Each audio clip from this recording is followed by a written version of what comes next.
on this lovely 8/8 Lionsgate portal for the 5D community. Those of you who are in the Enlightenment Soul Age group, those of you who are, simply put, people who don't need a shame vault, because pure consciousness, Purusha, and pure energy, Prakriti, so people with integration of the brain and mind, left, right mode, hands on deck, all of them, and our default mode network down regulated. So we're always in our ventral vagal nervous system, socially engaged.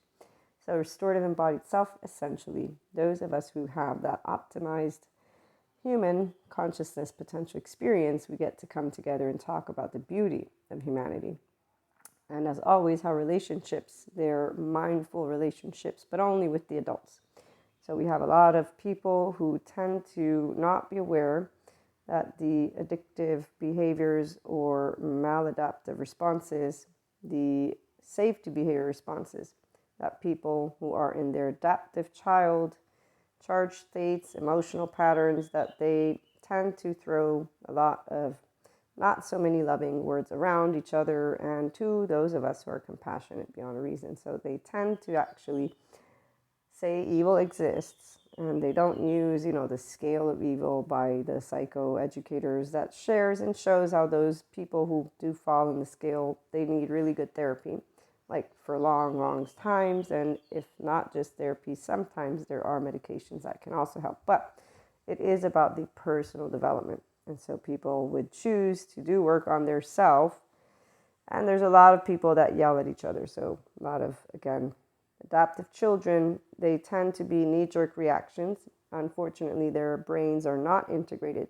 They're harsh, and really they go rigid and chaotic. And that's because they're in a fight, flight, fright. So they're already in safety mode. And that's exactly where a adaptive child emotional response in relationships don't look for conversations. They actually try to prove they're right.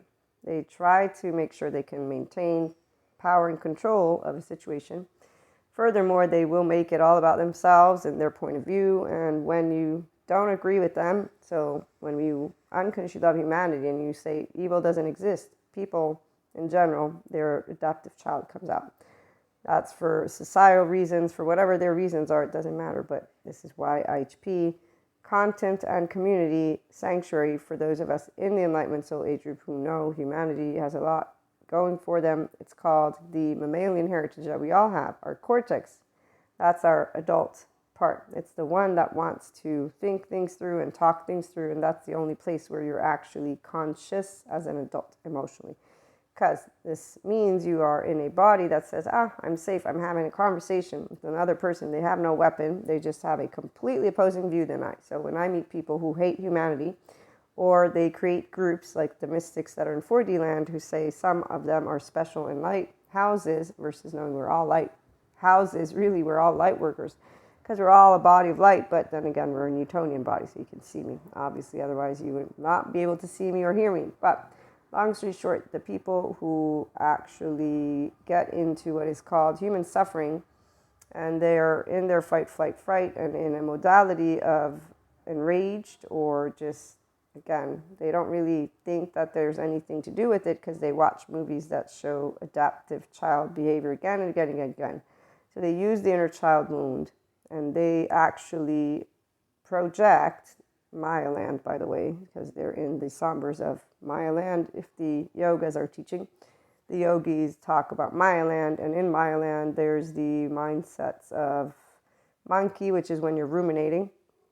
Tara Brach has talked about that one. That one's when people are in a biochemistry of fear and they're using only their temporal junction. So when people are in a suffering mode, and some will re-traumatize, unfortunately, they actually expose themselves consistently or through other situations and not noticing their body because they don't have the awareness of being able to be in a restorative embodied self and what that feels like. So getting to learn it.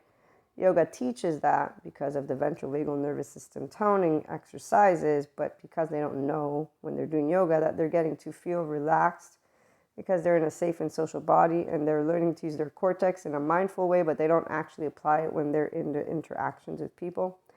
They don't actually know the difference. of a stressed out body and it responding, and how their peripheral view is like this. Their ears don't hear everything because that's the yellow, fight, flight, and then red is just where they're all over the place, reactive, potentially. So again, functional adults, we get to talk about the beauties of handling our lovely oversoul with love, because the Zen master of the Zen tradition story, we do automatically forgiveness. And it's more like Daniel Siegel, how he shares, this is from the Mindsight Institute, interpersonal neurobiology, for anybody who wants to learn how the mind actually works. As he shares, forgiveness means you drop the idea that the past could ever change, and really anybody who, mystic or not, knows the past has already happened. So we are always in the now. This is the other part. To be in the now, you're going to have to be in your prefrontal cortex. Oh, and when you're in a physiological state of compassion, that happens. The people in suffering, as I was saying, they're in their temporal junction. So when they're objectifying any other person, it's either you're a victim or you are the bad person of their narrative, so hero, villain, or they're rescuing someone. We don't know who, because nobody is at a needing to run. Usually in a conversation, there's just an interaction. All of these beautiful relationships for the Zen masters are beautiful. We love to be able and be, as Sadhguru has pointed out in Inner Engineering, poked, because all that comes out of us is love. We're like the little pokety love bear. But of course, sometimes when things get a little bit too much, depending on what's happening, we might have to use a poke tone that is a firm tone. We don't really like that. So functional adults on this lovely 8-8, your relationships are moving more and more into a bright, bright future. And we protect our lovely, bright, bright future by coming together to talk about the beauties of how we are a benefit to each other and how to create mindful relationships and how to apply mindsight. So while the adaptive children, emotionally speaking, response people who do not recognize that they could use a good somatic sensory motor and trauma therapist so that they could actually manage their anger or frustration or whatever is coming up, so that they could be more effective orators, more effective representations of all of the topics they like to say that they represent. But when you are hearing to someone who is actually just doing the transference, so basically the other part of what 5D mystics know is that there's a fragmented sense of self present. So the energy is very small and rigid. And we can perceive the adaptive child because it gets harsh and it's unforgiving, and usually there's like really no conversation going on. They're just giving you a list of all the things you have done completely wrong. In fact, fault, blame, shame, and revenge, and these all keep people in their safety behaviors. Trauma responses are safety behaviors. So it's maladaptive again as an adult. They're not creating relationships, but then again, they are creating groups. So we see sanctuary of groups of people who define themselves as more special than others. Some of us, again, we are all special, inspiring human potential, that infinite higher human consciousness. So integration of the mind and brain is easy peasy for some. For others, they can get additional support, and there are plenty of people out there willing and wanting to help people how to learn, how to apply the observation, how to learn to self-regulate so that you can engage in more enlightening conversations. And these are very important, as you can see, I can't speak. It's important to move ourselves forward with grace and generosity, and that does not come from a adaptive child. No, they only want their sanctified, non-sanctified, their karma, their idea of what should be or shouldn't be. So their projection of what their household should have been like or wasn't like. So again, there's the victim, abuser, rescuer. This is what they do. Tendentially, they have a group leader, or they just are people who don't really realize cognitive dissonance, confirmation bias, and we do. So the Zen masters of the stories, we get to have a playground, talk about love, talk about how to handle with the right silence. Remember, the right silence is important because that's what a spirituality process. We know how to put our personality to the side because it's not about our opinions, and we definitely do not cast stones. Love means nurturing every life into whatever optimal state of consciousness that life wants to be in. So in our interactions, we always say what we can to bring harmony and to bring expansion, empowerment, and love. And that is very easy peasy. And as we move forward into this 2023, we're going to get to talk more about solo poly and about functional adult love language. We're going to be able to talk about how we say, can we talk? And people who are open because they have secure attachment and are functional adults, they say yes.